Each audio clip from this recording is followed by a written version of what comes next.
السلام علیکم ورحمت الله تعالی وبرکاته. حامد او مسلم و بعد محترم ورور پوښتنه کړې ده چې یاره په دا خولې باندې نیت ویل د مانځه نیت مې کړی زړه د خلاص، نو د دې حکم څه دی؟ بعضې کسان وایي دا بدعت دی. جناب محترمه، دا مسله احسن الفتاوا 3 جلد باب صفت الصلاة وما يتعلق فيها په دې کې ډیره بهترین او تفصیلی راخیشتې، ډیره زیاته خوندورې راخیشتې. عنوان یې ورکړی نماز میں زبان سے نیت کی شرعی حیثیت، په ژبه باندې د مونځ د نیت شرعي حیثیت څه دی. دومره ښکلی بحث یې پې کړی.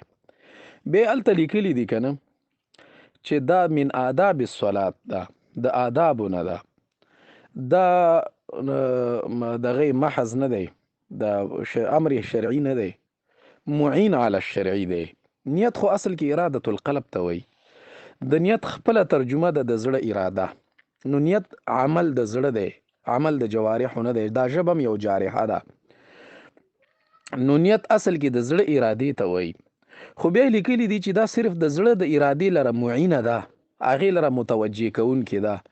نو دا خپله مقصود شرعي نه ده. که څوک وایي مقصود شرعي وګڼي نو یقینا بدعت دی. که څوک وایي چې دا نیت مې کړی زړه د خلاصه دا هم ثواب لري یا دا مانځه کې اهم کردار لري، که دا دې ونه ویلې مونځ دې نه کېږي نو بیا خو بدعت ده، ځکه چې دا د رسول الله صلی الله علیه وسلم نه یا د سلفو نه ده رانقل. یا دا لا څه کوي هلته دا تفصیل هم پې کړی وی. ډېر ځلې ګوره دا ژبه نه ده، دا غلطه شي وښویږي.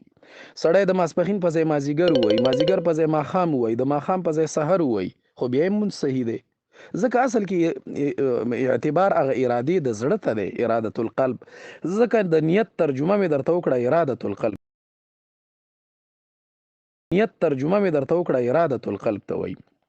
خو دا صرف هغې لره معینه که څوک وګڼي، که څوک ووایي چې دا صرف هغه زړه لره متوجه کوونکې ده، زړه په دې عبادت را متوجه کوي. کله کله د سړي داسې وي که نه چې بل طرف ته یې سوچونه یې مانځه ته ولاړي، نو که په خولې باندې دا نیت ووایي نو دا به صرف دومره وکړي چې هغه د زړه توجه به برابره کړي.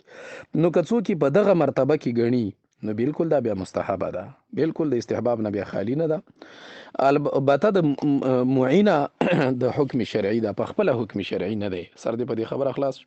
د فتاوا شامیه عبارت هم پر نقل کړی. ومن آدابه، دا د آدابو د مانځه نه دی، الجمع بین نیت القلب و فعل اللسان. دا وګوره دی وایي دا آداب چې وویلې دا د ماتن خبره ده که نه، لکه د رد المحتار خبره ده. در والا وایي، شامی وایي هذه رتبة وسطیة، وایي دا چې ده ویلو من آدابه، وایي دا ډېر ښه لفظ ویلی. ولې؟ وایي ځکه رتبة وسطیة دا داسې یو درمیانه رتبه ده، بین من سن التلفظ بالنیت، په مابین د هغه چا کې چې چا ورته سنت ویلی دي، و بین من کرهه، او هغه چا چې ورته مکروه ویلی دي. ولې؟ لعدم نقله عن السلف. نو وایي دا ماتن ډېره ښه خبره کړې چې دا د آدابو د مانځه نه ده. او نور ما درته حواله درکړه 3 جلد احسن الفتاوا باب صفت الصلاة وما يتعلق بها، هغې کې ته بالکل کتلی شي، ډېر بهترین تفصیل یې پې کړی. نو لیکلي دي که څوک دا په خپله مقصود شرعي وګڼي، ووایي چې د دې نه بغیر مونځ نه کېږي یا دا خامخا سنت ده، او که ودې نه ویلی مونځ کې د فرق راځي نو بیا خو بدعت ده.